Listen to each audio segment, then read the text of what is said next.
সেনাবাহিনী ও পুলিশের মধ্যে সমন্বয় বাড়ানোর নির্দেশ ডক্টর ইউনূসের। উদ্দেশ্য অবাধ, সুষ্ঠু ও নিরপেক্ষ নির্বাচন। ঐকমত্য কমিশনের বৈঠক থেকে বিএনপির ওয়াকআউট। নানা চাপ তৈরি করে বেকায়দায় ফেলা যাবে না বলেছেন মির্জা ফখরুল।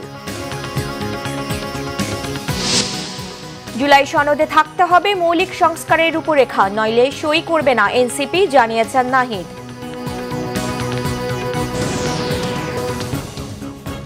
দেখছিলেন ক্রাউন সিমেন্ট সংবাদ শিরোনাম, এবার বিস্তারিত। আগামী জাতীয় নির্বাচনকে সামনে রেখে সেনাবাহিনী ও পুলিশের মধ্যে সমন্বয় বাড়ানোর নির্দেশ দিয়েছেন প্রধান উপদেষ্টা ডক্টর মোহাম্মদ ইউনূস। জাতীয় নির্বাচনের প্রস্তুতি হিসেবে আইন শৃঙ্খলা বাহিনীর সাথে বৈঠকে তিনি এই নির্দেশনা দেন। প্রধান উপদেষ্টার বাসভবন যমুনায় বৈঠকে অবাধ, সুষ্ঠু ও নিরপেক্ষ নির্বাচন আয়োজনে আইন শৃঙ্খলা বাহিনীর বিভিন্ন কার্যক্রম পর্যালোচনা করা হয়। বৈঠকের বিস্তারিত জানাতে রাজধানীর ফরেন সার্ভিস একাডেমিতে ব্রিফিং করেন প্রধান উপদেষ্টার প্রেস সচিব শফিকুল আলম। তিনি জানান, জাতীয় নির্বাচনে স্ট্রাইকিং ফোর্স হিসেবে থাকবে সেনাবাহিনী, মাঠে থাকবে 60,000 সেনা সদস্য। সেপ্টেম্বর থেকে পুলিশের 1.5 লাখ সদস্যকে নির্বাচনী প্রশিক্ষণ দেওয়া হবে। আর সন্ত্রাস মোকাবেলায় সর্বোচ্চ অগ্রাধিকারে থাকবে সরকারের। সংবাদ ব্রিফিংয়ে উপপ্রেস সচিব আবুল কালাম আজাদ জানান, বৈঠকে ঝুঁকিপূর্ণ কেন্দ্রগুলো দ্রুত চিহ্নিত করতে সংশ্লিষ্টদের নির্দেশনা দিয়েছেন প্রধান উপদেষ্টা। জুলাই সনদ বাংলাদেশের ভবিষ্যৎ পথচলায় একটি ঐতিহাসিক দলিল তৈরি করতে চায় জাতীয় ঐকমত্য কমিশন। সকালে ফরেন সার্ভিস একাডেমিতে দ্বিতীয় দফার 20তম দিনের বৈঠকের শুরুতে কমিশন সহ সভাপতি অধ্যাপক আলী রিয়াজ জানান, মৌলিক সংস্কারের 20টি বিষয়ের মধ্যে 12টি বিষয়ে একমত হয়েছে দলগুলো। কমিশনের পক্ষ থেকে প্রাথমিক প্রস্তাবনাগুলো বারবার পরিবর্তন করা হয় যেন রাজনৈতিক দলগুলো একমত হতে পারে। সংসদে নারী এমপিদের প্রতিনিধিত্ব অমীমাংসিত বিষয়ে আলোচনা করবে কমিশন। সরকারি কমিশন, দুদক, মহাহিসাব নিরীক্ষক ও নিয়ন্ত্রক এবং ন্যায়পাল নিয়োগের বিধানের আলোচনা থেকে বিএনপি সংলাপের শুরুতেই ওয়াকআউট করে। তবে নির্বাচন কমিশন নিয়োগের আলোচনায় একমত হয়েছিল বিএনপি। এদিকে আলোচনার এক পর্যায়ে ফরেন সার্ভিস একাডেমি জরুরি অ্যালার্ম বেজে ওঠায় ঐকমত্য কমিশনের বৈঠক মুলতবির কিছুক্ষণ পর ফের আলোচনায় বসেছে রাজনৈতিক দলগুলো।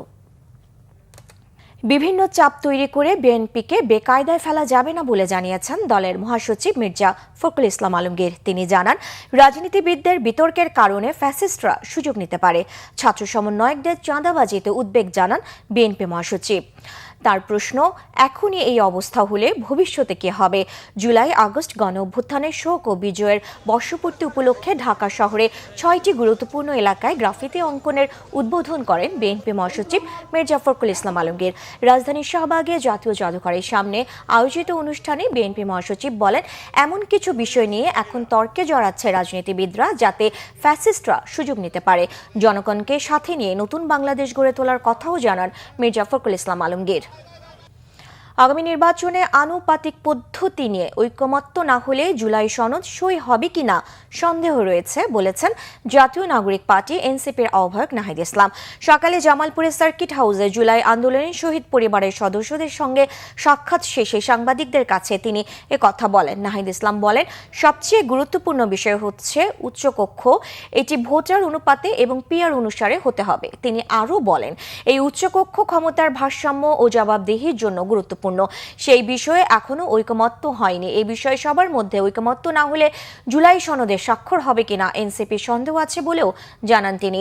নাহিদ বলেন, জুলাই সনদ ঘোষণার পর নির্বাচনের বিষয়ে আলোচনা হবে, আর নির্বাচনের আগে অবশ্যই লেভেল প্লেইং ফিল্ড তৈরি করতে হবে। দুপুরে জাতীয় নাগরিক পার্টির জুলাই পদযাত্রা কর্মসূচি শহরের তমালতলা থেকে শুরু হয়। জামালপুরে কর্মসূচি শেষে দলের নেতারা ময়মনসিংহে যাবেন। জুলাই গণ অভ্যুত্থানের প্রথম শহীদ রংপুরের বেগম রোকেয়া বিশ্ববিদ্যালয়ের শিক্ষার্থী আবু সাইদ হত্যায় সংঘটিত মানবতা বিরোধী অপরাধের মামলার আনুষ্ঠানিক অভিযোগ গঠনে রাষ্ট্রপক্ষে শুনানি শেষ হয়েছে। আসামি ও স্টেট ডিফেন্সের শুনানি আগামীকাল। বিচারপতি নজরুল ইসলাম চৌধুরীর নেতৃত্বাধীন 3 সদস্যের ট্রাইব্যুনাল 2-তে এই শুনানি হয়। এর আগে গত 22 জুলাই সর্বশেষ শুনানিতে এই মামলার পলাতক 24 আসামির হাজির হওয়ার ব্যাপারে পত্রিকায় বিজ্ঞপ্তির কথা আদালতকে জানানো হয়। আদালত পলাতক আসামিদের জন্য রাষ্ট্র খরচে 4 আইনজীবী নিয়োগ দেন। এই মামলায় গ্রেফতার আছেন বেগম রোকেয়া বিশ্ববিদ্যালয়ের প্রক্টর শরীফুল ইসলাম, বরখাস্ত হওয়া 2 পুলিশ সদস্য আমির হোসেন ও সুজন চন্দ্র রায় সহ 6 আসামি। এর মধ্যে 4 জন আসামি নিজস্ব আইনজীবী নিয়োগ করেছেন। এদিকে সাভারের আশুলিয়ায় 6 লাশ পোড়ানোর ঘটনায় পলাতক 8 জনের পক্ষে 2 জন স্টেট ডিফেন্স নিয়োগের আদেশ দিয়েছে ট্রাইব্যুনাল। চার্জ গঠনের শুনানি শুরু হবে 7 আগস্ট। এছাড়া লক্ষ্মীপুরে 4 আগস্ট সংঘটিত মানবতা বিরোধী অপরাধের মামলায় 3 আসামিকে গ্রেফতার দেখানোর নির্দেশ দিয়েছে ট্রাইব্যুনাল। এই 3 আসামিকে একদিন করে জিজ্ঞাসাবাদের অনুমতি দেওয়া হয়েছে। এই মামলার পরবর্তী শুনানি 28 সেপ্টেম্বর। এদিন এই 3 মামলার মোট 17 আসামিকে ট্রাইব্যুনালে হাজির করা হয়।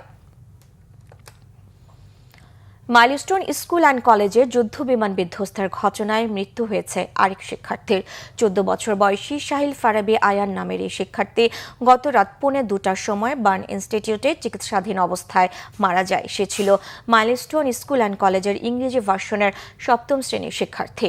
জাতীয় বার্ন ও প্লাস্টিক সার্জারি ইনস্টিটিউটের আবাসিক সার্জন ডাক্তার শাওন বিন রহমান জানান, শরীরের 40% দগ্ধ হয়েছিল আয়ানের। এই মৃত্যুর মধ্য দিয়ে বিমান দুর্ঘটনায় বার্ন ইনস্টিটিউটে 18 জনের মৃত্যু হলো। আয়ানের মৃত্যুর পর মোট মৃতের সংখ্যা দাঁড়ালো 34 জন। দুর্ঘটনায় আহত 33 জন এখনও বার্ন ইনস্টিটিউটে ভর্তি রয়েছে, যাদের মধ্যে 27 জনই শিশু। তাদের মধ্যে 3 জনের অবস্থা আশঙ্কাজনক এবং 9 জনের অবস্থা গুরুতর। এদিকে সাবেক সচিব AKM জাফরুল্লাহ খানকে সভাপতি করে বিমান বিধ্বস্তের কারণ, দায় দায়িত্ব ও ক্ষতিপূরণ নিরূপণে একটি তদন্ত কমিশন গঠন করেছে সরকার। মাইলস্টোনে বিমান দুর্ঘটনায় নিহত গাজীপুরে 2 শিক্ষার্থী ও এক অভিভাবকের বাড়িতে গেছে বিমান বাহিনীর একটি প্রতিনিধি দল। নিহতদের কবরের পাশে গিয়ে গার্ড অব অনার দেওয়ার পাশাপাশি শ্রদ্ধা জানান তারা। একই দুর্ঘটনায় নিহত রাঙ্গামাটির এক শিক্ষার্থীর প্রতিও শ্রদ্ধা জানানো হয়েছে। প্রতিনিধি দলটি প্রথমে যায় গাজীপুরের বড়বাড়ি এলাকার নিহত ছাত্র মুবাশির মাকিনের বাড়ি, পরে যায় আরেক নিহত শিক্ষার্থী সাইমা আক্তারের বিপ্রবর্তা এলাকায়, শেষে যায় কালিয়াকৈরের মেদি আশুলিয়া এলাকার নিহত অভিভাবক আফসানা আক্তার প্রিয়ার বাড়িতে। এই সময় প্রত্যেকের পরিবারকে সমবেদনা জানান প্রতিনিধি দলের প্রধান ও বিমান বাহিনী উইং কমান্ডার ABM গোলাম সাদিক। জানান, আহতের চিকিৎসায় কোনো ঘাটতি নেই। তাদের চিকিৎসায় বিমান বাহিনীর একটি মেডিকেল টিম রয়েছে। চিকিৎসার জন্য কাউকে বিদেশে পাঠাতে হলে তা করা হবে। বিদেশ থেকে ডাক্তার আনতে একটি বিমানও প্রস্তুত রয়েছে। হতাহতদের পরিবারের যোগ্য ব্যক্তিদের চাকরির ব্যবস্থা করার ব্যাপারে আলোচনা চলছে বলেও জানান উইং কমান্ডার গোলাম সাদিক। অন্যদিকে একই দুর্ঘটনায় নিহত রাঙ্গামাটির সাইন মারমার প্রতি বাংলাদেশ বিমান বাহিনীর প্রধানের পক্ষ থেকে শ্রদ্ধা জানানো হয়েছে। প্রতিনিধি দলের নেতৃত্ব দেন উইং কমান্ডার আব্দুল্লাহ মোহাম্মদ ফারাবি। সমুদ্রে নিম্নচাপের প্রভাব কেটে গেলেও চট্টগ্রামে অব্যাহত রয়েছে বৃষ্টিপাত। মাঝারি থেকে ভারী বৃষ্টিপাতের ফলে নগরীর বিভিন্ন নিচু জায়গায় সৃষ্টি হয়েছে জলাবদ্ধতা। সকালে বাকুলিয়া, রাহতারপুল, কাপাসগোলা, চকবাজার, ওয়াসার মোড় ও আগ্রাবাদ সহ বিভিন্ন নিচু এলাকায় জলজট তৈরি হয়েছে। এতে চরম দুর্ভোগে মহানগরবাসী। এদিকে সোমবার সকাল 9টা পর্যন্ত গত 24 ঘন্টায় চট্টগ্রামে 56 মিলিমিটার বৃষ্টিপাত রেকর্ড করেছে পতেঙ্গা আবহাওয়া অফিস, যা আরও 2-3 দিন থাকবে। এই ছিল এখনকার মতো। পরের সংবাদ সন্ধ্যা 6টায়। এর আগে 5টায় নিউজ টপ 10 দেখার আমন্ত্রণ রইল। ধন্যবাদ।